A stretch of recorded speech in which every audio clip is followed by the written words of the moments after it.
I think the hugest distractions for any student are your email and Facebook. And I'm on my computer and I have to pop on the internet and I've got to check this fact. Whilst I'm on, And I have had moments of panic of I'm not going to have enough time to do it. Hello, my name's Liz. I'm a professional trainer in time management. I'm here to show you a few essential things you need to know in order to make yourself a success at Oxford. Don't worry about taking notes, I've got some top tips for you to download at the end. Now, in order to show you about time management, we need to get some sand and some stones. The stones represent activities, things that you need to do or want to do. The sand represents everything else, email, Facebook, phone calls, whatever your distractions are. This box here represents the time you have available, and we all know there's only a limited amount of that.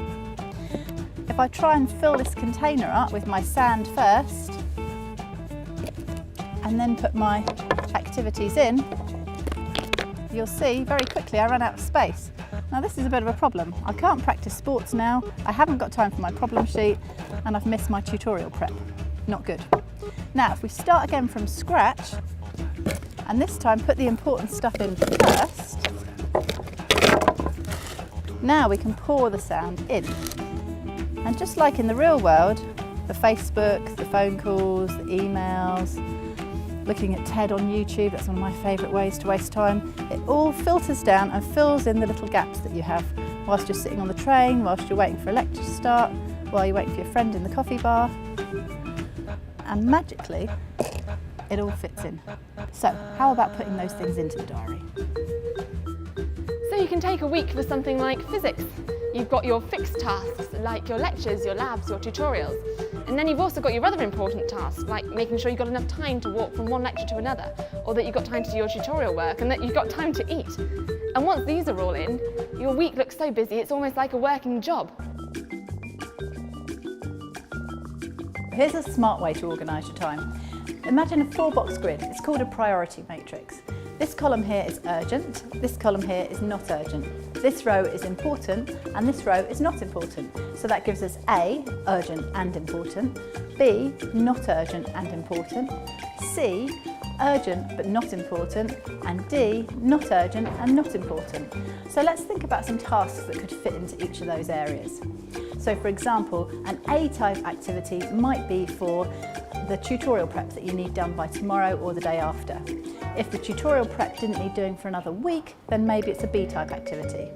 You might have to weigh up, say, doing your own revision versus helping a friend with their essay or their relationship problem. And then you're going to have to balance the two.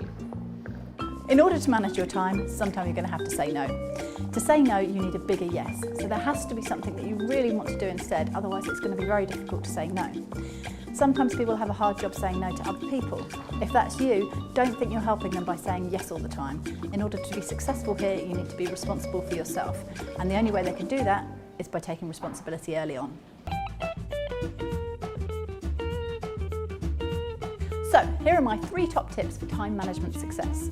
Number 1, use one diary. Number 2, time box. Number 3, chunk. Let me explain this.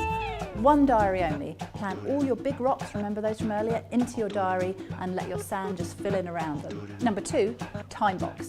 Put a distinct end to your task and make sure you stop there. Otherwise that difficult problem sheet could mean that you don't get your tutorial prep done for tomorrow, and that's going to be a problem. You want to make sure that everything is a success. If there's one thing you can't get done, leave it. Number 3, chunk. Put all the same type of things together. So all your library research together, or your computer working together, or your writing up together. That way you'll be far more efficient and less likely to get distracted. Hopefully that's given you some food for thought. You can check out the PDF that goes with this video, and there's loads of information on the Student Gateway. And as always, you can ask your tutor if you've got any problems. Thanks for watching.